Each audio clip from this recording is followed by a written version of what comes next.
American History Network show right here on 9:10 a.m. the Superstation, the Future Radio. Welcome to the African History Network show right here on 9:10 a.m. the Superstation, the Future Radio. I'm your host, Brother Michael Imhotep.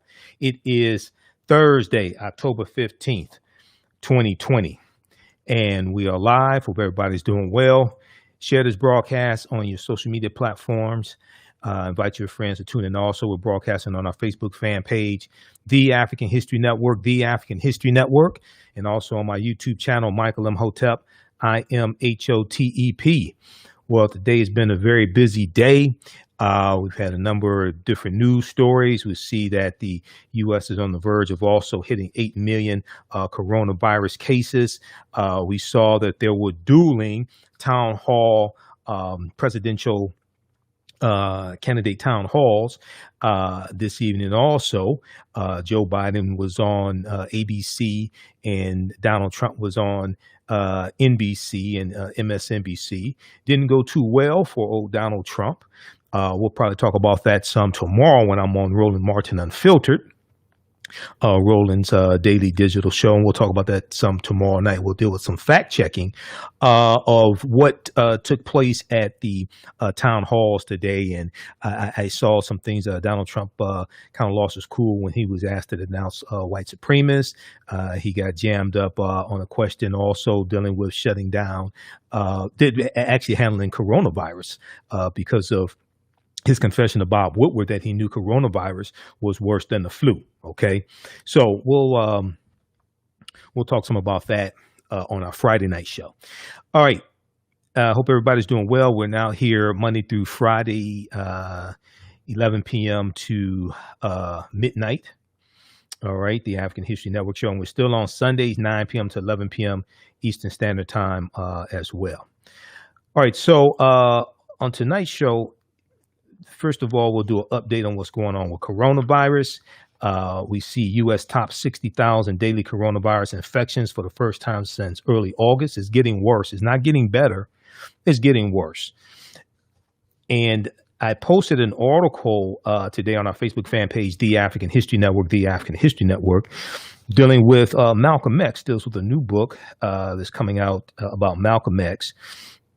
And it talks about how Malcolm X, this book reveals that Malcolm X secretly met with the KKK to discuss setting up a separate state for African Americans. Malcolm X secretly met with the KKK to discuss setting up a separate state for African Americans. And so we'll discuss some of that. And keep in mind also Marcus Garvey, right around 1923, I think it was, Marcus Garvey also met with the Grand Wizard of the Ku Klux Klan to discuss separation as well, because they had similar views on separation. So we'll talk some about Malcolm X. We'll do an update on what's going on with coronavirus and lack of a plan regarding coronavirus from the Donald Trump administration. Then also we see that the jobless claims came out today. 898,000 people filed for unemployment last week, as the economy continues to stall, and this was a increase over the projected number of 830,000. Okay, so we'll talk a little bit about the unemployment numbers, and we still have 25.3 million people who are unemployed, and they've lost their jobs in about the last 29 weeks due to this coronavirus economy. Now, this once again is an example of how elections have consequences. This is an example of how elections have consequences, and it's an example of what happens when you have incompetent leadership in the White House. So many people will ask, well, what are we going to get from Biden? What are we going to get from Trump? Now, on this show, Joe Biden released his 22-page agenda to empower African Americans May 4th, 2020. May through June 2020, I spent 6 weeks of my Sunday night show breaking down one of the 6 parts of Joe Biden's agenda. Okay, that's all archived. You can go back and watch it at the African History Network on Facebook or Michael Imhotep on YouTube. So when I was watching Roland's broadcast today, his interview with Ice Cube about the backlash Ice Cube is getting regarding his contract with Black America and the Trump campaign, let's just be honest, okay? And when I'm on Roland's show tomorrow, I don't know if we're going to talk about it or not. I'm not sure, but the Trump campaign is pimping Ice Cube. This is what's taking place. I see people talking about canceling Ice Cube and things like that. Okay, I think I've talked about Ice Cube's contract with Black America before. I think Ice Cube really means well. He put together a team of experts to help put together his contract with Black America. It's not perfect, okay, but it's evolving. I think he really means well. He met with the Trump campaign, the Trump team. He met with the Biden team. It's important for people to understand this timeline. The Biden campaign released Biden's plan to empower Black America called Lift Every Voice May 4th, 2020. You hear me when we break down his plan. I cite the article from Black Press USA, blackpressusa.com, which is the National Newspaper Publishing Association's website. That is an association of approximately 260 African-American newspapers, Black-owned newspapers. Okay, we post articles from them, and they have their own newswire. It's an African-American-owned newswire. It's National Newspaper Publishers Association on Facebook. All right. So we share articles from them. We share information from them. They wrote an article May 5th, 2020, that gave a brief overview of Joe Biden's plan to empower Black America. And in the article is the link to the full 22-page agenda. We've dealt with this on this show back when people were talking about Oprah, Gayle, Jada Pinkett Smith, Snoop Dogg, Kobe, and a bunch of other superfluous BS that I did not deal with, because we don't have time for stuff like this. All right. And then we're going back through. I've gone through and dealt with Biden's agenda. Again, we dealt with 5 parts. We're going to do part 6 this Sunday. He's just been so busy covering all this news. I'm only one person. So we're going through doing this a second time. So when I hear people say Biden doesn't have an agenda and things like this, I'm like, where the hell have you been? We also went through and broke down Donald Trump's 2-page agenda called the Platinum Plan, which you've heard me call the Fool's Gold Plan, because that's exactly what it is. Now, the Biden campaign met with, now I knew 2 weeks ago that Ice Cube met with the Biden campaign and the Trump campaign, because I read an article in Billboard about it. First, he said he was going to do it. Then I read an article that he did it. The Biden campaign said they weren't against the contract with Black America. They said, we'll deal with this after the election. The fact of the matter is, as I've stated on this show before, a lot of what's in the contract with Black America is already in Biden's plan. Biden's plan came out before the contract with Black America. Okay, this is not don't take this wrong way. It's not a slight against Ice Cube or anything like that. I want people to understand this timeline. Biden's plan was already out before the contract with Black America came out. Trump did not release his Platinum Plan, which is the Fool's Gold Plan, until 39 days before the November 3rd election. So when the Trump campaign met with, however they met with Ice Cube, however they met, Skype, face-to-face, I'm not sure, but however they met, when they met, Trump had not released his agenda yet. Okay? So Ice Cube now it's important for people to read the article from rollingstone.com. Okay, because Ice Cube clarified his involvement. Okay, and once again, they're pimping Ice Cube. Okay, it's not his fault. This is what the Trump campaign does. Okay, that what they're trying to do is they're trying to take Ice Cube's name and say, Ice Cube helped us put together this agenda. They should have left Ice Cube's name off of that, because when you read that BS that they put out, Ice Cube said that they adjusted their agenda to incorporate some things from the contract with Black America. If that's the case, I hate to see what that pitiful little agenda was before they took something from the contract with Black America, because it's terrible as it is now. Okay, so what they're trying to do is to use Ice Cube's name and put this out here. When you read, if you go back, was it 2 weeks ago? We dealt with Trump's fool's gold plan right here on this show. Okay, and we'll probably revisit it as well.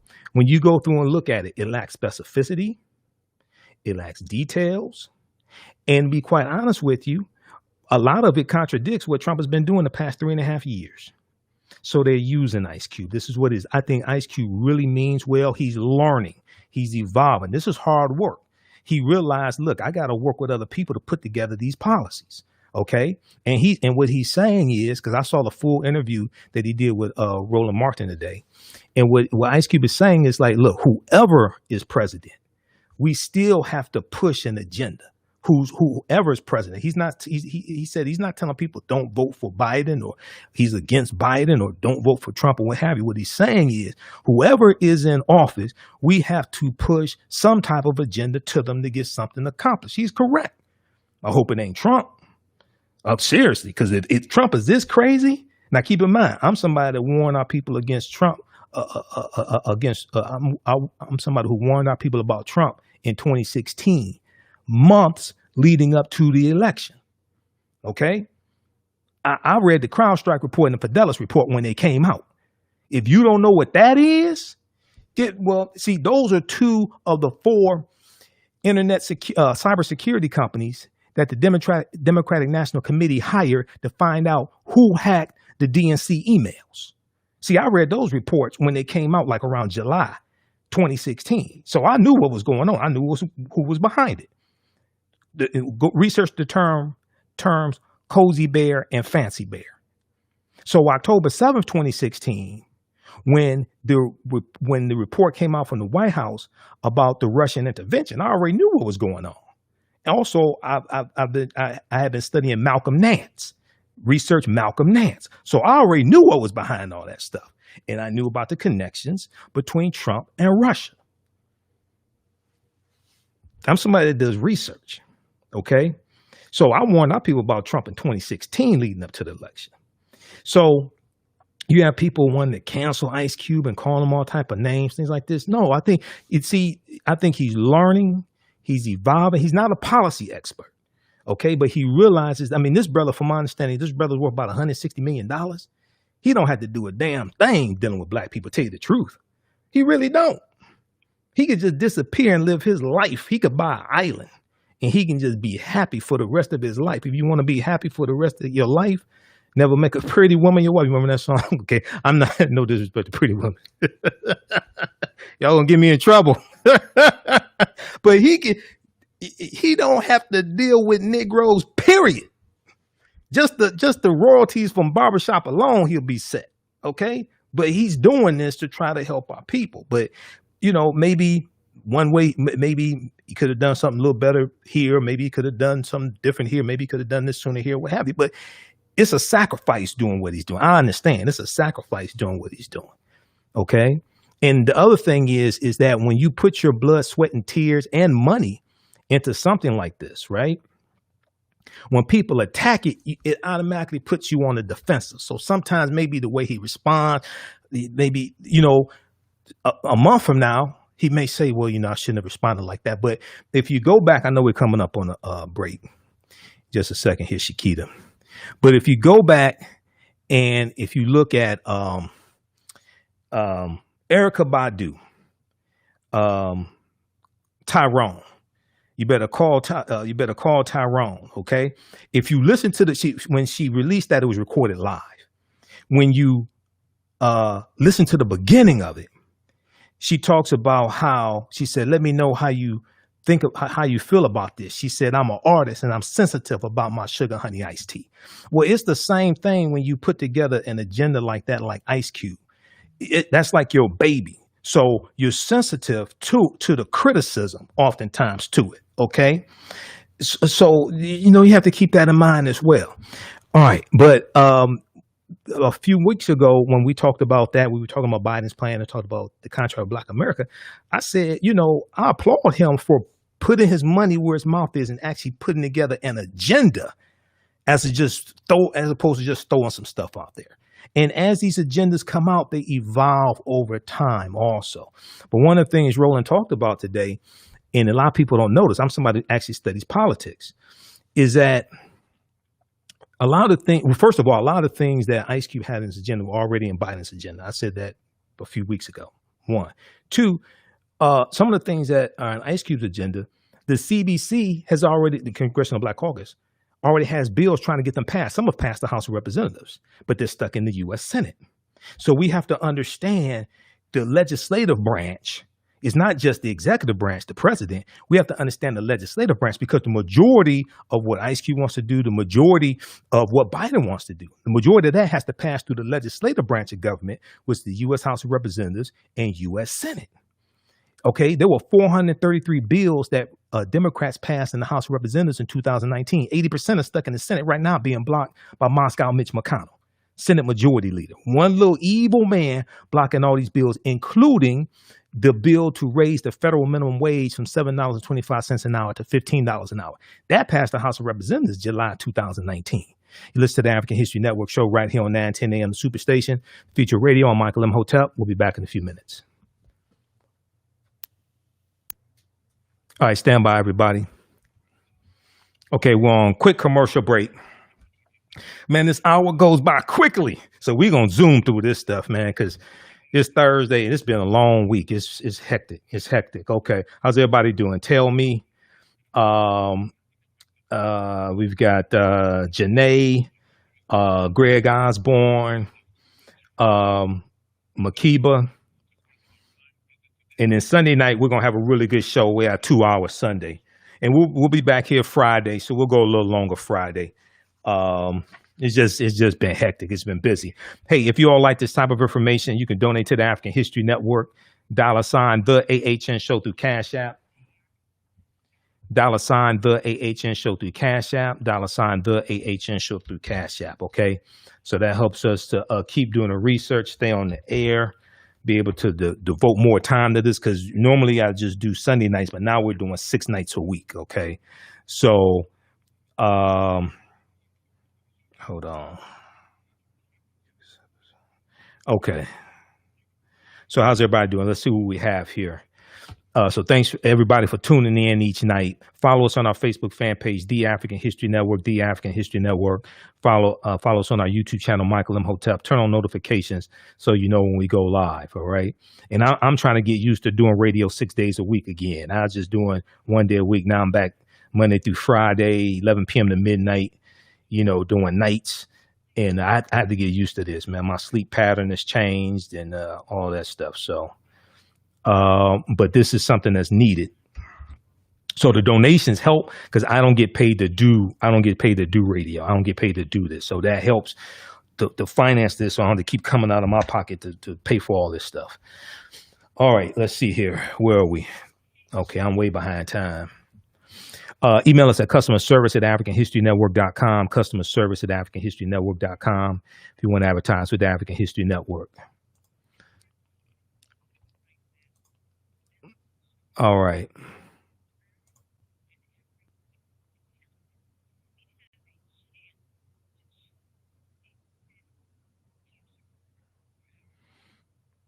Okay. How's everybody doing?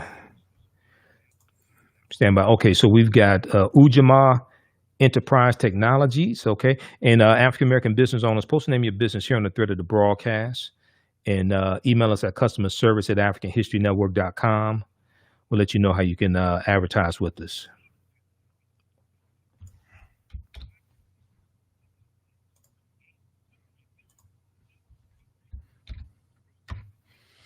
How's everybody doing? Okay, Herman, how you doing, Herman? This brother's the real deal. Which brother are you referring to? Okay, Ujamaa Enterprises and Technologies. That's where you located, Ujamaa Enterprises. We got April.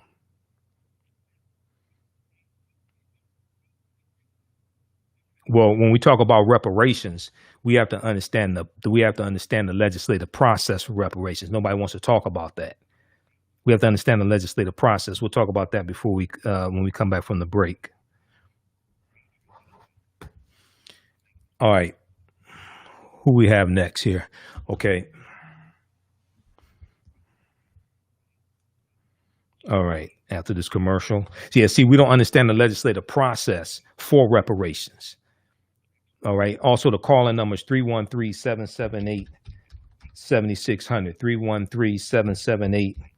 313-778-7600. Call-in number. Welcome back to the African History Network show right here on 910 AM, the Superstation of Future Radio. I'm your host, Brother Michael Imhotep. It is Thursday, October 15th, 2020, and we are live chatting with the people on Facebook and YouTube who are watching us. We've got Eric Williams, we've got Makeba, Ujima Enterprises, Tell Me. The call-in number is 313-778-7600. 313-778-7600 is the call-in number. If you have a question or comment, you probably talk to our board operator, Shakita, who's at the radio station working hard. And we also have Herman. Herman said this brother's the real deal. We've got April as well, Eric Williams, Sandy. How you doing, Sandy? Okay, so we got Erica Watson, Zeta Phi Beta Sorority Incorporated. How you doing, Sor? All right, I'm a member of Phi Beta Sigma Fraternity Incorporated. Many people know that. 30 years in the game. I know I look young because I gotta like that. But anyway. So somebody brought up the question. We're going to get back to these topics here, but this is important. Somebody brought up reparations, and they said at least Ice Cube is trying, and we need reparations, things like this. I've talked about this before. Reparations is a legislative process. Reparations does not come from an executive order from a president. Based upon Article 1 of the U.S. Constitution, the power of the purse strings belong to Congress, the legislative branch of government, U.S. House of Representatives and U.S. Senate. Right now, H.R. 40 can't get out of committee in the U.S. House of Representatives. H.R. 40, which is a House resolution, is not a bill. They call it a bill, but it's not a bill. You have to understand the difference between a House resolution, a House bill, and a House joint resolution. A House resolution is basically something procedural. It's basically dealing with a policy within the House of Representatives. It's not going to become law. To become law, that's something enforceable. That's a HB, a House bill. A bill has to pass the House of Representatives with a simple majority of 218 votes because there are 435 seats in the House of Representatives. A simple majority, 50 plus 1, you need 218 votes to get any bill passed in the U.S. House of Representatives. Then it goes to the Senate. Okay, if a bill originates in the House. Now, a bill could originate in the Senate, pass the Senate, then go to the House. The majority of bills originate in the House of Representatives. When it goes to the Senate, it has to pass the Senate either by 51 or 51 votes or 60. Usually, if it's something dealing with finances, the budget or something like that, in general, usually it's 60 votes. Okay. So the question I ask people, one, and then it goes to the president to be signing the law. Now, a few things. One, Donald Trump is against reparations. He's already said that. He doesn't even want to talk about slavery. So when I hear people say hashtag reparations now, I ask the question, reparations from who? It's not coming from Donald Trump. He's attacking the 1619 Project. You think he's going to sign off on reparations? No, he's not. He's against reparations. Two, it has to pass the U.S. Senate. Well, no bill can come to the Senate floor for debate or a discussion, for debate or a vote without the approval of Senator Mitch McConnell, Republican of Kentucky, who is the Senate Majority Leader and controls the U.S. Senate. He's already said reparations is dead on arrival in the U.S. Senate. It's not getting a debate or a vote in the Senate. So let's look at this. We have to study the rules of the U.S. Senate because there are 100 seats in the Senate, 100 U.S. senators, only 2.5 are black. Okay? Because Senator Tim Scott, Black Tea Party Republican from South Carolina, Tim Scott, he doesn't act like it half the time. He's already said he's against reparations. If the black Republican is against reparations, how you going to get white Republicans to vote for reparations? Nobody wants to have this discussion. I'll be happy to have it with anybody. Because I'm for making, one, legal arguments for reparations. Two, laying out what is the process, the legislative process, to actually get a bill passed in the House of Representatives, get a bill passed in the U.S. Senate, and get a bill on the desk of a president who will actually sign it into law. All this other stuff, I don't know what the hell they're talking about, to be honest with you. This is not an attack on anybody. I'm just, if you're not talking about the legislative process to actually get a bill passed so we can understand this and get behind it, then what are we talking about? And a lot of people come up with these different numbers, 27 trillion, 14 trillion. It don't matter how much you owe. What matters is how much you can collect. If you don't understand the process to collect what you think you're owed, what are we doing? So if we go and look at Ice Cube calls for Juneteenth to be a federal holiday. Well, Senator Kamala Harris and Senator Cory Booker had a bill in the U.S. Senate. They were trying to get that passed in the Senate. They couldn't get a bill in the Senate passed to make Juneteenth a federal holiday and give white people the day off from work. That bill was blocked by Senator Ron Johnson, Republican from Wisconsin. White, of course. Okay? You couldn't get a Juneteenth bill passed in the Senate. They tried to get an anti-lynching bill passed in the Senate to protect the lives of African Americans today. Now, they've been trying to get an anti-lynching bill passed in the Senate for like 100 years, because we go back to 1917, 103 years ago, there was a march down Fifth Avenue in Manhattan organized by James Weldon Johnson, who was also the same James Weldon Johnson who wrote the lyrics to Lift Every Voice and Sing. It started out as a poem. He wrote it in 1899, and then he gave it to his brother, Rosamond Johnson. Rosamond was a classical pianist. He puts the melody to it, okay? And then it's going to become adopted by the NAACP. NAACP founded in 1909, coming out of the Niagara movement in 1905. And it's going to, be adopted by the NAACP, and we know that's the Black National Anthem, because we knew the white national anthem was not for us. You got to see, I've done a 3-hour lecture dealing with the history of the white national anthem called the Star Spangled Banner, okay? Written by Francis Scott Key, September 13th, I think it was, 1814, during the War of 1812. All right, so the anti-lynching bill was blocked by Senator Rand Paul, Republican of Kentucky. The Juneteenth bill to make Juneteenth a federal holiday and give white people the day off from work was blocked by Senator Ron Johnson in Wisconsin. They used the rule unanimous consent to block that bill. There were three election integrity bills in the U.S. Senate to protect the presidential elections. These are security measures to protect the election from interference and fraud, all different types of things like this. 3 election integrity bills were blocked by Senator Marsha Blackburn, Republican from Tennessee, using the unanimous consent rule. Well, so I want people to understand, explain this to me. If you can't get a Juneteenth bill passed in the Senate, if you can't get an anti-lynching bill passed in the Senate, if you can't get an election integrity bill passed in the Senate to protect the integrity of elections, then how do you get a reparations bill passed in the Senate to pay out trillions of dollars or whatever number you want to come up with? See, people don't want to answer this question. Okay? If you can't get Juneteenth passed in the Senate, you think you're going to get reparations? Not with this Senate. Not with Republicans in control, not with Mitch McConnell in control. Okay? And you probably need 60 votes in the Senate, which means if you don't have 60 Democrats, you're going to need some Republicans. How do we get that? These are questions. This is the process. These are procedural questions that people don't want to ask or don't even know to ask. So a lot of this other stuff out here, I don't get involved, but I want to know. We need to break down what is the process to bring all of this into fruition so we can explain this to our people and get behind this and get these bills pushed. I'm all for H.R. 40.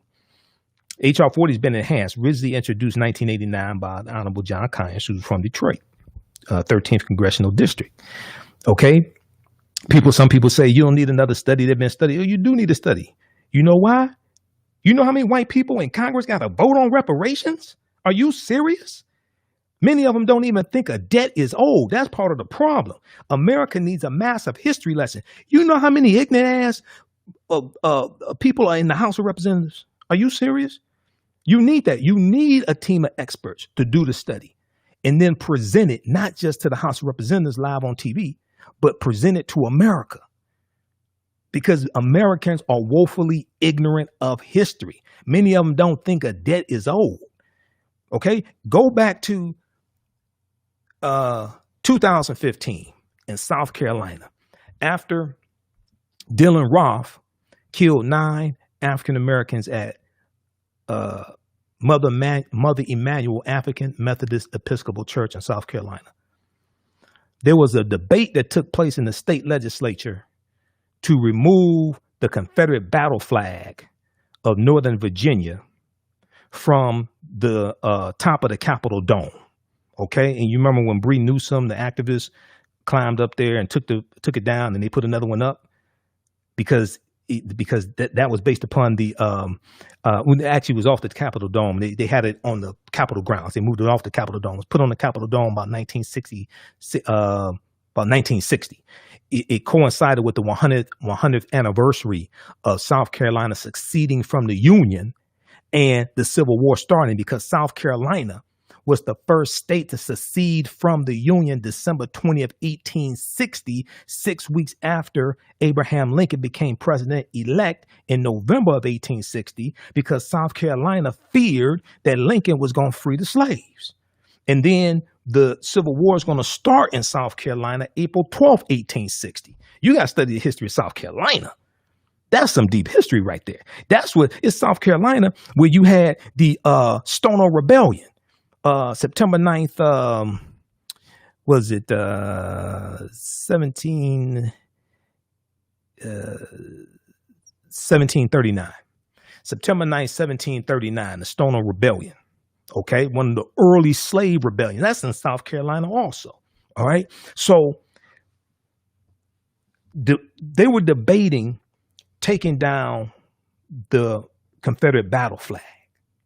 The flag was put up on the state capitol grounds, originally on the top of the Capitol dome, but it was there on the Capitol grounds because of the Heritage Act of the year 2000. And it stipulated that the flag had to be up. So when Bree Newsom climbed up there and took it down, they put another one up because that was state law. Now, while the debate is taking place, you had some right-wing organization, and you can research this. They sent out 50,000 robocalls to people in South Carolina asking them to call their members of the state legislature and tell them to vote no on removing that flag. Now think about this. I haven't heard anybody ask this question. If they do that, if that's the type of opposition you get over removing a flag, what type of opposition you think will happen when it comes to trying to pay out reparations to African Americans, pay out trillions of dollars? Okay? What type of ads will be on TV telling people, call your members of the U.S. House of Representatives and U.S. Senate and tell them vote no? How many robocalls will go out? How many Facebook ads? So you got to understand how to navigate to prepare for that opposition, because when people call, elected officials know those are voters calling. Usually those are voters, okay? And they will vote you out of office. All right. So this is why America needs a massive history lesson, because Americans are ignorant in general, or ignorant in history. African Americans, white Americans, etc. For example, if we look at this study here, and see, I speak all across the country. That's one of the reasons I know. Okay, we'll go to the phone lines in just a minute. 313-778-7600. It's a call-in number if you have a question or comment. Everybody should download this study from the Southern Poverty Law Center, Teaching Hard History American Slavery. Teaching Hard History American Slavery. This is about a 52-page study from the Southern Poverty Law Center that did a survey of 1,000 high school seniors. And it documents how the history of slavery is incorrectly being taught in high schools. Okay? So, and then they also did a survey of about 700 social studies teachers as well. So they lay out how the history of slavery is being incorrectly taught, and then also make all types of recommendations to better correctly teach the history of slavery. If people don't understand the history of slavery, they won't understand why reparations are needed. And I've said before, and I'll say this again, I'll say this right now for all these people watching. Ain't no way in the hell reparations should be 100% in the form of money. Okay? Every year we go to conferences and talk about how African Americans spend 97% of our dollars with people that don't look like us. If we all got $1 million a day, white people have it all back this time next week. Okay. So when we talk about reparations, we're talking about repairing the damage that was done from a history of slavery and the legacy of slavery, Jim Crow segregation, housing discrimination, redlining, etc., which brings us all the way up to today. So we have to deal with repairing the damage. When we talk about repairing the damage, we're not talking about repairing the damage to Negroes.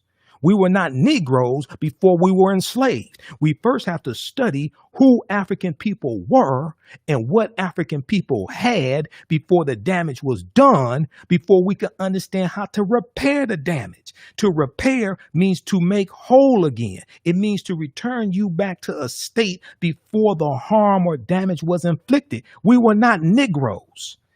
Okay? We have to understand this. We were African people who had our history, our culture, our spiritual systems, our names, our family ties, land, our cosmology, our mores, our folklore. We were a whole people. So just cash is not going to correct that one. And if you give cash to a mentally damaged people, what do you think they're going to do with it? I'm not saying cash payments cannot be part of an overall repairing the damage solution. I'm saying, no way in the hell cash payments should be 100% part of reparations. No, reparations should not be 100% cash payments. No. Only thing that would do is stimulate white people's economy. If we all got $1 million a day, white people have it all back this time next week. Everybody here watching, you know I'm telling the truth. You can't, on the one hand, talk about each year how we spend 97% of our dollars with people that don't look like us. And then on the other hand, thinking we actually get some big money, that spending pattern is going to change. And all of a sudden, we're going to straighten up and fly right. You know that ain't going to happen. So we have to be honest with this. All right. Teaching Hard History, American Slavery, SPLcenter.org. But when we look at this, we're going to go a little bit over on our social media platform. So follow us here. We're going to go past. We're here on 910 AM Superstation WFDF, the radio station here in Detroit where I do my show. We're here Monday through Fridays, 11 p.m. to midnight. We're going to go a little bit past midnight tonight. But just to give you an idea of what's in this study. High school seniors struggle on even the most basic questions about American enslavement of Africans. Only 8% of high school seniors surveyed can identify slavery as the central cause of the Civil War. Only 8% of high school seniors surveyed can identify slavery as a central cause of the Civil War. Many people think it's states' rights. No, when you read the statements of secession, these states of the Confederacy were seceding from the Union because they understood slavery was tied to their way of life, tied to their wealth. And they did not want to give it up. En Vogue said, give it up, turn it loose. They didn't want to give it up, turn it loose. Okay. So when you talk about states' rights, they're talking about the rights to own slaves. This is what this was about. 2/3 or 68% of high school seniors surveyed, that surveyed 1,000 high school seniors, did not know that it took a constitutional amendment to formally end slavery. That's the 13th Amendment of December 1865. Wasn't the Emancipation of January 1st, 1863. That was a military strategy to bring the South back into the Union. Because Lincoln said, look, Lincoln basically would do whatever it took to keep the Union together. All right. The Emancipation Proclamation was an ultimatum because the initial Emancipation Proclamation was issued September 22nd, 1863. And when you go to LOC.gov, the Library of Congress website, or archives.gov, you actually read it. It tells you that the territories or states in rebellion, that those slaves were freed. But the states in the Union, they were still allowed to keep their slaves. So border states like Delaware, Missouri, Kentucky, they could still keep their slaves. People need to read. This is another myth, like the fake Willie Lynch letter 1712. Willie Lynch never historically existed. That was written by Dr. Kwabena Ashanti about 1970. There were words in the Willie Lynch letter 1712 that didn't even exist in the early 18th century. The sentence structure of that letter, that's not how they talked in the early 18th century. That you're talking about before the American Revolutionary War. They're using Old English. The U.S. don't even exist since 1712. The American Revolutionary War that was 1775, 1783. U.S. don't exist since 1712. They're speaking based upon Old English. That syntax that's in that fake Willie Lynch letter 1712, that don't even exist then. This is why you have to study history. Proper documentation ends all conversation. All right. Fewer than 1 in 4 students, or 22%, can correctly identify how provisions in the Constitution gave advantage to slaveholders. Like Article 1, Section 2, Clause 3 of the U.S. Constitution, the 3/5 Compromise, which did not say we were 3/5 of a human being. That's not what it says. It says for the purpose of taxation and representation, that they would count 3/5 of the population. They're trying to figure out how many seats in the House of Representatives should slaveholding states have. Okay, the northern states are saying most of the northern states had a larger population of free people than the southern states had, but the southern states had a larger total population, which you counted the slaves. So the northern states are saying, well, wait a second, if you count the full population of those you have enslaved, then you're going to have total control of the House of Representatives. You'll just be able to push through whatever bills you want to. So they're going back and forth. At the Philadelphia Convention of 1787, the spring of 1787, they're going back and forth trying to figure out, how do we count this population? Do we count half the population of enslaved Africans? Do we count 3/4? So they decided to count 3/5 of that population. It's not saying they were 3/5 of a human being. At the very same time, free African Americans, their full population was counted in 1787. Not only that, the way the count was taken was corrected by Section 2 of the 14th Amendment of 1868. So when you read the 14th Amendment, you're going to see an asterisk in reference to Section 2, and it's going to then relate to Article 1, Section 2, Clause 3 of the U.S. Constitution, called the 3/5 Compromise. This is all dealing with law. Politics is the legal distribution of scarce wealth, power, and resources, and the writing of laws, statutes, ordinances, amendments, and treaties, their adoption, interpretation, and enforcement.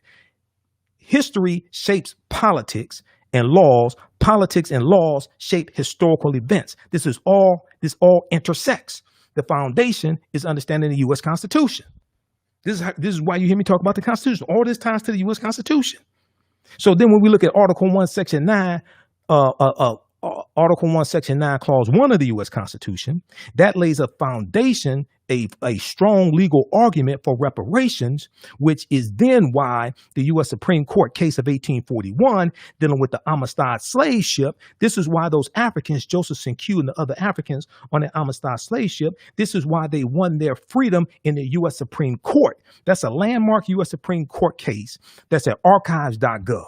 The National Archives. When you read that case, because I've been to the archives.gov and I studied the Amistad slave ship case. The first thing they tell you, one, when those Africans were captured in Sierra Leone, that violated all existing treaties between the European nations at that time. Like the Anglo-Spanish Treaty of, I think, 1837, like 1815, 1817, something like that. But then it violated federal law. Why did it violate federal law? Because at the Philadelphia Convention of 1787, 5 states had already abolished slavery. A lot of people don't know this. First state to abolish slavery was Vermont, July 2nd, 1777, 10 years before the Constitution was drafted. You're going to have other states like Connecticut and Pennsylvania. They're abolishing either slavery fully or abolishing the international transatlantic slave trade, which meant the importation of Africans into this country. So they're debating, they can't come to the consensus to fully abolish the international transatlantic slave trade. The holdout colony or state was South Carolina. So they decided to table that argument for 20 years. So Article 1, Section 9, Clause 1 tells you that the earliest that the international transatlantic slave trade could be abolished is January 1st, 1808. So March 2nd, 1807, the U.S. Congress passes a law to abolish the international transatlantic slave trade. History.com has an article documenting this. You've heard me talk about this before. That law goes into effect January 1st, 1808. So all of those slave ships that came into this country from January 1st, 1808 to June of 1860, which was the Clotilda in Alabama. And if you saw Enslaved, on Epics, the 4th installment, the documentary series with Samuel L. Jackson, they talked about the Clotilda and they went to Alabama. They went to Africatown in Alabama. That slave ship from January 1st, 1808 to June 1860, all of that was illegal based upon federal law. There were ships that the military would have on the waters watching out for slave ships to capture them. There are court cases of white men being caught, bringing slaves to this country, being prosecuted. Now, some of them get a slap on the wrist, some get harsher sentences. But when you study the Amistad slave ship case, they ruled that one, those Africans were never enslaved because it was illegal for that ship to come into the U.S. waters in the first place. Two, they ruled that those Africans had the right to fight for their freedom because there was a mutiny on that slave ship. Okay. And they're going to, and they won their freedom because it was illegal for that ship to come in to this country in the first place, but they won their freedom, which goes back to Article 1, Section 9, Clause 1 of the U.S. Constitution. So when we make these arguments, we have to, one, understand and make legal arguments, because you don't go to lawmakers arguing morality. You go to lawmakers arguing law. The foundational law in this country is the U.S. Constitution. When laws get challenged in the court system, and Trump has nominated and gotten approved 216 federal judges, okay, and is about to be 3 U.S. Supreme Court judges, when you challenge laws in the court system, you challenge it based upon the constitutionality of the law. You challenge it on the basis that the law is unconstitutional. Well, if you already know that it's going to be, I tell you right now, if somehow reparations is somebody like 150 people asleep in Congress or whatever it is, and reparations gets passes in the signing of the law, it's going to be challenged in the courts. If they're trying to take away the Affordable Health Care Act right now and kick 20 million people off of health care, most of them white. I mean, it gave health care to 3 million non-elderly African Americans who didn't already have health care, but we're 14% of the population. If they're trying to take away health care in the court system and rule is unconstitutional, you think they ain't going to rule? You think they're not going to challenge reparations in the court system? See, this is understanding the long game, understanding strategy. So you structure your argument rooted in law, rooted in the Constitution, to then blunt and protect yourself from attacks coming further down the line. But you have to understand all of this and how this connects to be able to strategize like this. All right, let's go to the phone lines. Hey, John, because we're almost out of time here. We're going to continue on our social media platforms for a few more minutes. Let's go to the phone lines. Who we have here? Is this John or Doug? Who we have? Let's go to line one. Who we have on line one? This is Doug. Mike, can you hear me? Yeah, Doug, how you doing, man? Hey, thanks for holding, man. Go ahead. Yeah, you on fire tonight, ain't you, bro? Hey, man, I ain't planning to be on fire like this. It just happened like this, brother. Go ahead. I love everything. Keep up the good work. Thanks. I'm on roll, man. You on fire there too, so just keep doing what you're doing, brother. I love it. Oh, on Rolling Show? Yeah. Okay. Keep doing what you're doing, brother. I love it every time I see you. Okay, where you calling from? I'm calling from Virginia. Virginia. Let me be quick. I'll just get to the point. Okay, go ahead. In terms of reparations, there's some low-hanging fruit that we could go after right now, possibly with executive orders, if we can get somebody in there that we can coerce into doing it. Executive order dealing with what? Executive order dealing with what? Yeah, let me break it down for you, brother. Go ahead. Are you familiar with Charles Hamilton Houston? Yeah, Charles Hamilton Houston, the attorney. Yeah. Yes, sir. So you know that he was actually the architect of what we call the modern judicial civil rights movement. You realize that, right? Yes. Okay. So because he was Third Marshall's hero and all that. Right. What he did was he went around the country and very, very smartly, he went around the country and he established court cases that gave him precedent. Yeah. So if he ever went up to the higher court, he would have some precedent to rely on. Yes. So he would be able to rely on precedent. So I think Swan and all that kind of stuff might have been some of his work. I'm not sure. Okay. But my point is there's some low-hanging fruit where we can actually go after that is possibly could be done through the presidency, and one will be done to the state. Let me get to them. Number one, the Freedmen's Bank. The Freedmen's Bank is a well-documented, really financial atrocity that happened to former slaves, and it was done by the U.S. government. Yeah, I'm familiar with the Freedmen's Bank during Reconstruction.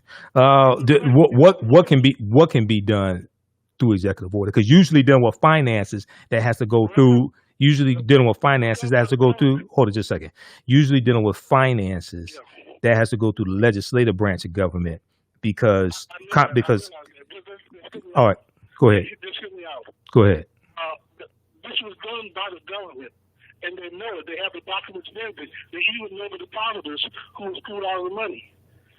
An executive order to study how that would be done could be done through the presidency. They don't really have to go to Congress. You talking about, hold it just a second. I want to get a clarification here because I don't want people to misunderstand. The executive order would be to do a study. To do what now? To how to recompense, how to repay, how to compensate those who lost money with interest. Okay, now once the study is done and they come up with the solution, how does the money get paid out? Because that comes from the Treasury Department. The money gets paid out from the Treasury Department. It does, but doesn't that have to go through that? But that has to go through the legislative branch of government. Congress controls the purse strings, not the president. Okay, well, then it'll go to the government. Well, that's what I'm saying. That's the legislative. That's the U.S. House. That's the U. So people understand. Just a second. Just so people understand, the legislative branch is the U.S. House of Representatives and U.S. Senate. Okay. The presidency, right. That's the executive branch. Those are two different branches of government. I want people to understand, because that's based upon Article 1 of the U.S. Constitution that gives the powers to Congress and the Senate. Okay, go ahead, because we got tons of people listening, so I don't want people to misunderstand. Go ahead. We got like 2 minutes left in the show, man. Go ahead. Okay, I got you. So we got the Freedom's Bank. Mm-hmm. Then we got the Devil's Punch Bowl. The Devil's Punch Bowl. Yeah, that's in Mississippi. That was done by the United States, the Union Army. Mm-hmm. It was well documented in the generals logs. It was well documented. That could be a recompense could be gotten from that also. Okay. Yeah. Okay. That's two. And the third one, the third one is leadership. Executive leadership on the federal level can come in and renegotiate the Tulsa massacre with the state of Oklahoma. Remember, the state of Oklahoma was almost about 10 years ago. They were close to a deal, but somehow they got back down. Yeah, I'm familiar with that. The right leadership that could be negotiated from the federal government with the state of Oklahoma to those descendants. I think the last woman died 2 or 3 years ago. Yeah, she passed away. Yeah, with yeah. That can be done that will give you a precedent when you go for the larger deal. You follow me? I understand that. I think we come out better looking at the Black Freedmen Indian Treaties of 1866, however, because those are laws still on the books right now for the Choctaw, Chickasaw, Creek, Cherokee, and Seminole Indians, and those Africans that were enslaved by those Native American nations, they got some type of compensation. Okay, but call me back tomorrow night, man. We're out of time there because one of my teachers, Dr. Claude Anderson, talks about that. Yeah. Okay, call me back tomorrow night, man. We're out of time here. All right. I didn't think about that, but yeah. See, those are laws still on the books right now for those 5 Native American nations. They get free radio station licenses, TV station licenses, free taxes, things like that. Many of our ancestors were pushed out of those treaties. Okay. All right. Call me back tomorrow night. Not just that. Recently, and when I say recently, I mean the last 10 years, the last 2 years, the Cherokees went to court to have blacks stop playing with their Cherokee. Yeah. And then when the Seminoles got their money about 5 years ago, they cut the blacks out of the money. Yeah, that was a whole thing. I talked to Dr. Claude Anderson about that. Now the Black Freedmen sued and they got their membership status back in the Cherokee Nation. That goes back to 2011. So I covered that here on the show. We're out of time here, man. Okay, but call me back tomorrow night.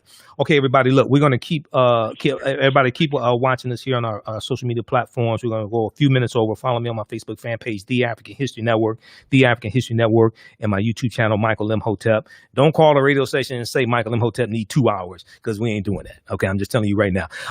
If you like this type of information, donate to the African History Network show, $, the AHN show through through Cash App, $ the AHN Show through Cash App, and through PayPal, paypal.me/the AHN Show. We'll continue for a few more minutes on my social media platforms. Remember, right now it's correct wrong behavior is not over till we win. We focus on educating, empowering, and inspiring people of African descent throughout the diaspora and around the world. Wakanda forever. We'll talk to you tomorrow night. Peace. All right, stand by, everybody. Stand by. We're going to continue here. So Dr. Claude Anderson, I called him this morning after he was on the Breakfast Club, and I talked to his wife because he's really busy. So he's one of my teachers. I've known him for years. I've interviewed him a number of times. So I owe him an interview also because I talked to him a few months ago. He had some health challenges this year, and I talked to him a few months ago, and I said that I would bring him on so we could talk. We could deal with some different things. So look out for that. Okay, so let's deal with this. Some of these topics we're going to have to save till tomorrow night. Zoreda, okay, I commend you for your research and knowledge about Black history. Keep up the good work. Okay, thanks. I'm a historian, so my degree's in business administration, but I'm a historian also. I teach history, do lectures, speak all across the country. I'm in 7 documentaries. Founder of the African History Network. This is what we do. Okay. We'll post information here. $ the AHN Show through Cash App. $ the AHN Show through Cash App. Also through PayPal, paypal.me/the AHN Show. You could donate, and also through our website, AfricanHistoryNetwork.com. Through PayPal, you can set it up through a recurring donation if you like. Okay, that helps to help us finance the research and keep broadcasting. Especially now that we're doing 6 nights a week. If you want to advertise with the African History Network, email me at customerservice@AfricanHistoryNetwork.com. Customerservice@AfricanHistoryNetwork.com. African American business owners, post the name of your business here on the thread of the broadcast, and email me at AfricanHistoryNetwork.com to broadcast on our Monday through Friday on a weekly show, because our Sunday night show is sold out. I don't have any more available space on our Sunday night show. Okay. And I create a video commercial for you. So I insert that into the, when we rebroadcast these shows, people will actually see a video commercial promoting your business.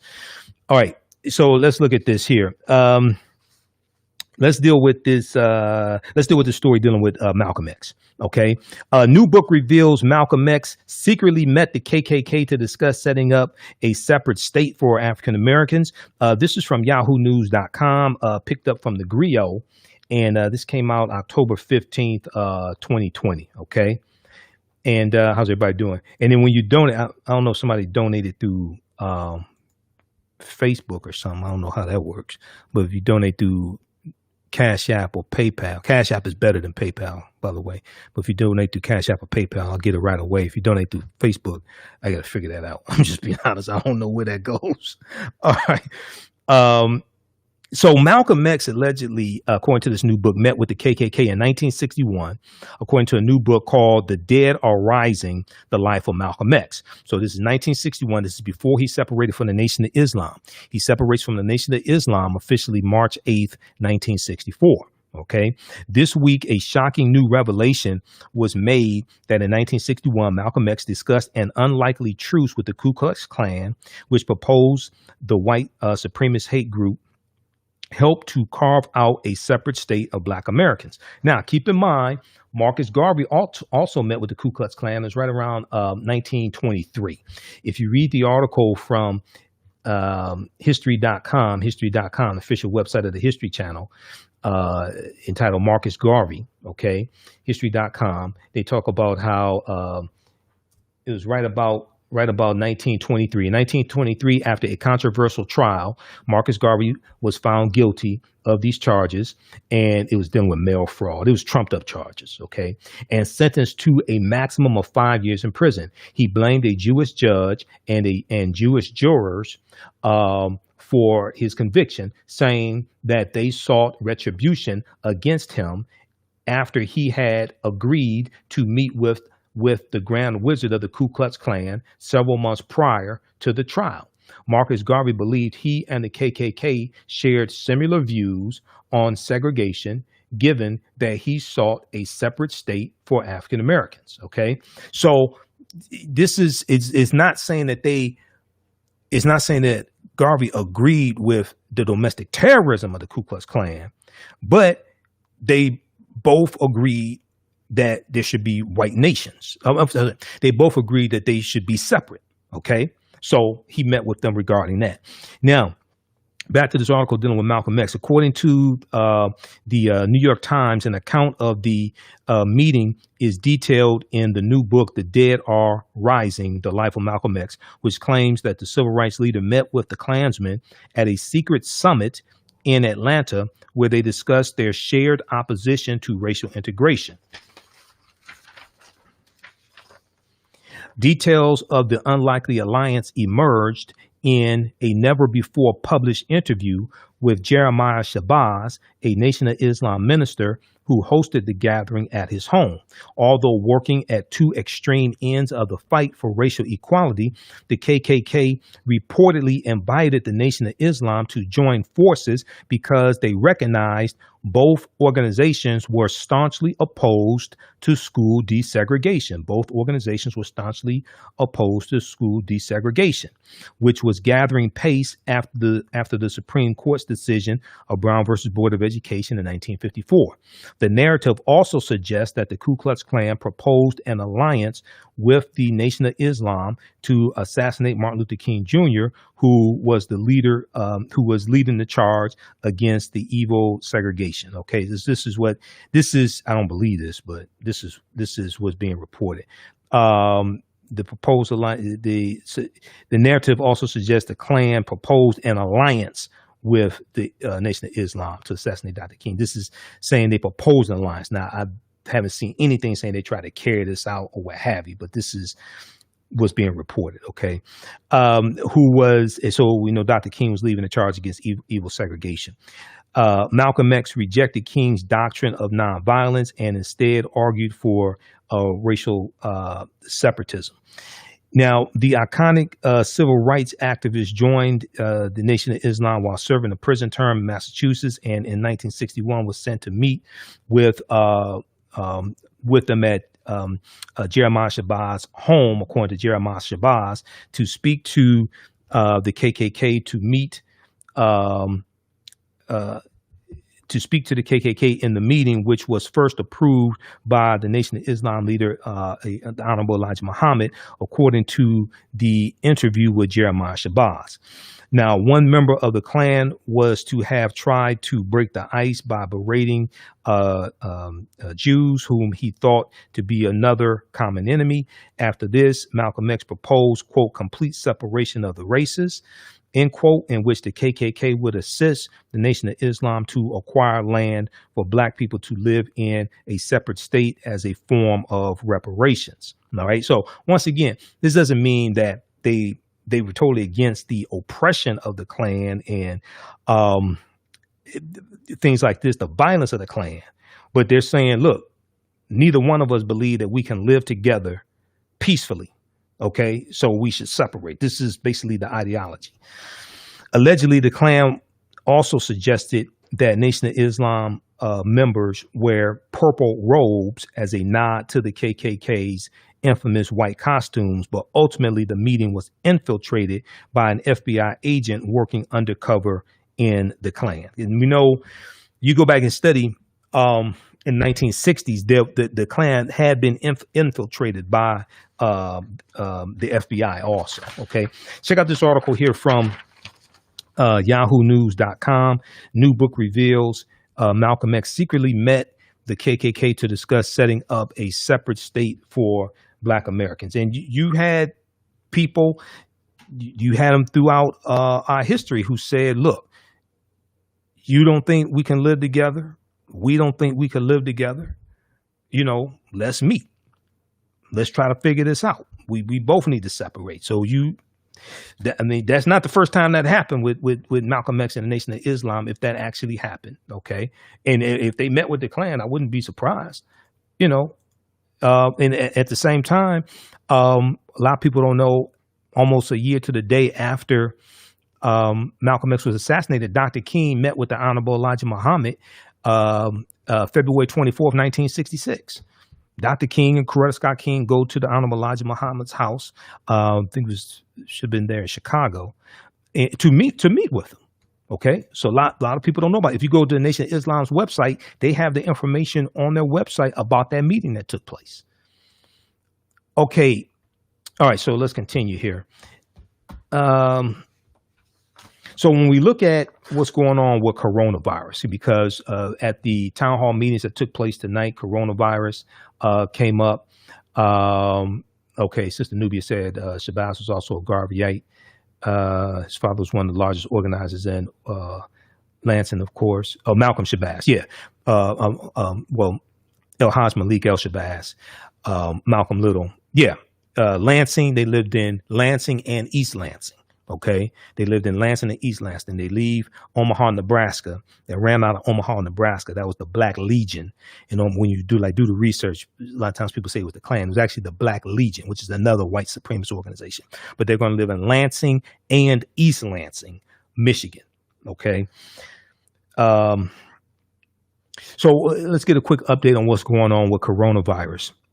New single-day cases in U.S. reach highest levels since late July. This is an example of what happens when you have incompetent leadership. It's one thing to hold press conferences and be a cheerleader for the stock market. It's another thing to actually handle a global pandemic. The United States topped 62,000 new coronavirus cases on Thursday, October 15th. The United States topped 62,000 new coronavirus cases on Thursday, the country's highest daily count since it reported more than 66,000 cases on July 31st. 2020. I thought they were supposed to have this under control. Didn't Trump say pretty soon this is just going to all wash away? Didn't he say it's going to disappear during the summer? Hell, we're in the fall. It's getting worse. Not only that, when the flu season really hits and you have coronavirus, and now that it's cold, what's happening is people are retreating back indoors because it's cold. They're in closer proximity to one another, and you're going to have the flu and coronavirus spreading. Now, cases in the Midwest began to surge during October 2020. On Thursday, October 15th, Wisconsin, Ohio, Indiana, North Dakota, Montana, New Mexico, and Colorado tallied new single-day highs for positive test results. That's new single-day highs in 9 states: Wisconsin, Ohio, Indiana, North Dakota, Montana, New Mexico, Colorado, or 7 states. I think the one report I saw said 9 states. Okay. New Mexico, Colorado tally new single-day highs for positive test results. 14 states exceeded their 7-day averages of new infections. Now, we also know that 2 people involved in Joe Biden's presidential campaign have tested positive for the novel coronavirus. Officials said on Thursday, neither person had contact with Joe Biden or his running mate, Senator Kamala Harris, for at least 2 days before their diagnoses, according to the campaign. But Senator Kamala Harris has nevertheless canceled all her traveling through the weekend, just as a safety precaution. We know we are at least 216,522 fatalities due to COVID-19 in the United States. And that's since February. And we're at more than 7.9 million cases. We're almost at 8 million reported cases in the U.S.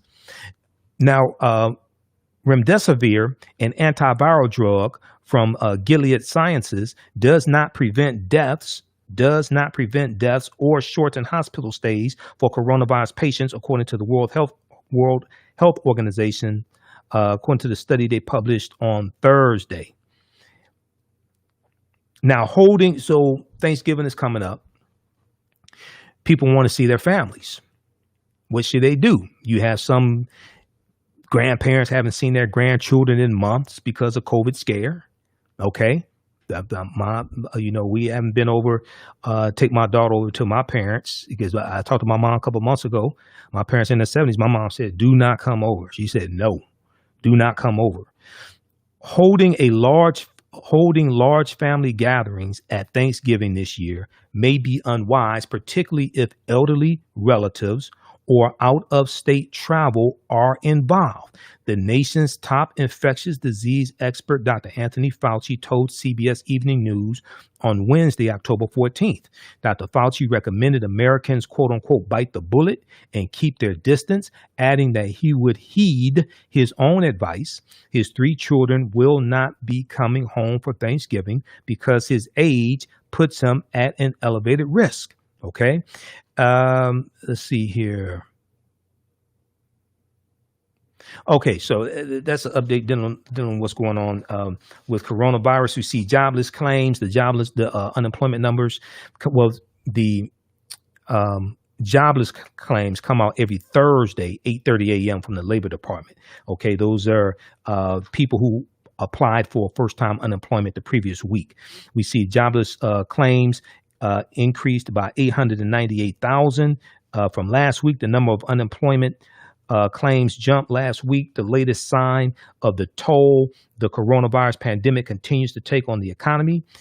States across the country processed 898,000 new unemployment claims, up more than 50,000 from the previous week, the largest increase in first-time jobless applications since August.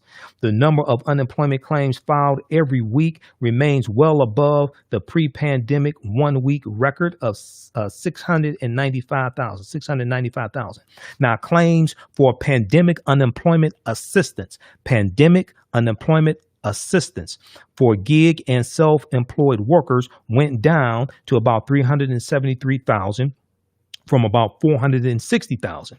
And the total number of people on all unemployment programs dropped slightly to 25.3 million for the last week of September. Now, only a white man could lose, at one point it was like 30 million. Only a white man could lose 30 million jobs in like 28 weeks and still have a job. I'm telling you right there. That's some real affirmative action. That's some real affirmative action for you right there.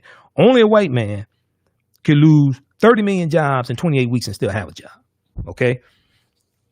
Because you know if this happened under President Obama, they would have impeached him. I'm just saying.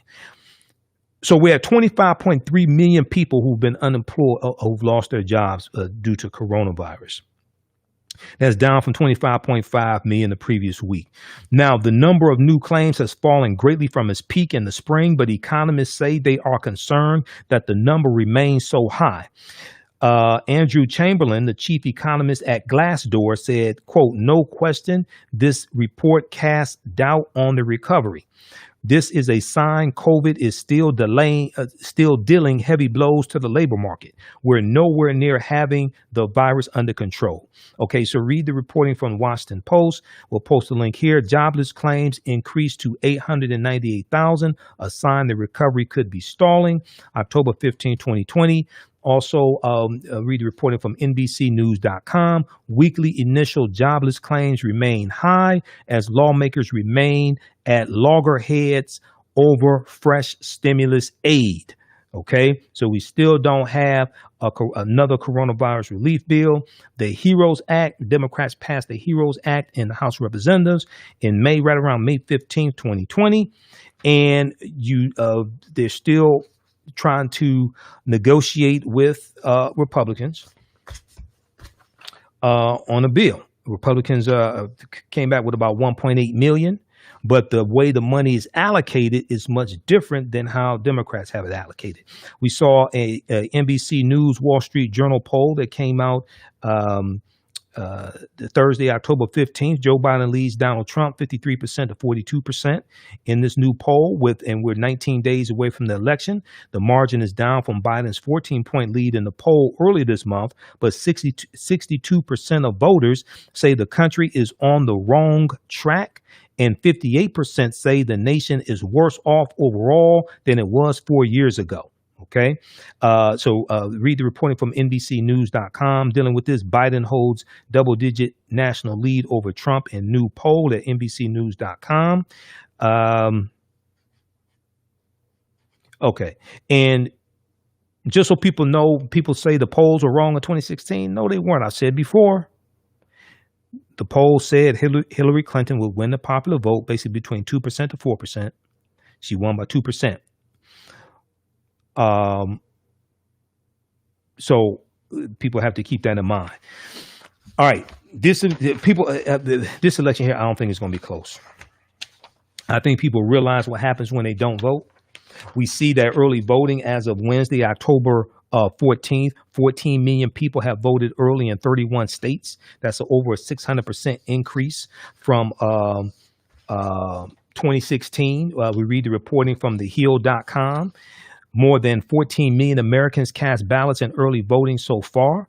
October 14th, 2020 from TheAHNShow.com. Weeks before the election, 14 million people have already voted in the presidential election, according to an analysis by the United States Election Project. The United States Election Project. The figure, which includes absentee and in-person voting, represents about 10% of the total 2016 turnout. That 14 million is about 10% of the total 2016 turnout. Is about 127 million people that voted in the 2016 election. Okay, so check this out from TheAHNShow.com also. Okay, and then I should be on Roland Martin Unfiltered Friday, October 16th. So we'll discuss that here Friday night. You know, we're here Monday through Friday, 11 p.m. to 12 midnight Eastern Standard Time. This is our first week doing this nightly show. The owner of the radio station contacted me. He said, "Hey, I have a slot open Friday, 11 p.m. to midnight. Do you want it?" So I said, "Okay, all right, I'll take it." And we're still on Sundays, 9 p.m. to 11 p.m. Eastern Standard Time, 10 a.m. to Superstation WFDF. Here in Detroit. All these shows are archived. Follow us on our Facebook fan page, The African History Network, The African History Network here on Facebook. Turn on notifications so you know when we go live. Follow us on my YouTube channel, Michael Imhotep, IMHOTEP. I got to go back through and I'll be editing all this video this weekend. You can listen to audio podcasts of our shows at AfricanHistoryNetwork.com, AfricanHistoryNetwork.com. Click on listen to podcasts. Also, wherever you get your audio podcast from, search for The African History Network Show, The African History Network Show. And we're on iHeartRadio, we're on iTunes, Castbox, Acast, FM Player, Stitcher. So wherever you get your audio podcast from, search for The African History Network Show. All right, so we'll do the rest of this tomorrow night. Remember, at the African History Network, we focus on educating. Podcast. So you can donate to the African History Network, $ the AHN Show through Cash App and through PayPal, paypal.me/the AHN Show. You can also advertise with the African History Network, advertise your African American owned business on our nightly show. Okay, because my Sunday night show advertising is all sold out. I don't have any more available space, but we have a new promotion here for the weekly show. Email me customer service at AfricanHistoryNetwork.com. Customer service at AfricanHistoryNetwork.com. So we'll put together a video commercial for you that will play when we rebroadcast these shows on our social media platforms, and there will be an audio commercial in the audio podcast on 9 different podcast platforms of this show also. Email us customer service at AfricanHistoryNetwork.com. Remember, at the African History Network, we focus on educating, empowering, and inspiring people of African descent throughout the diaspora and around the world, because right now it's correct wrong behavior. It's not over till we win. Wakanda forever. We'll talk to you next time. Talk to you Friday night. Peace.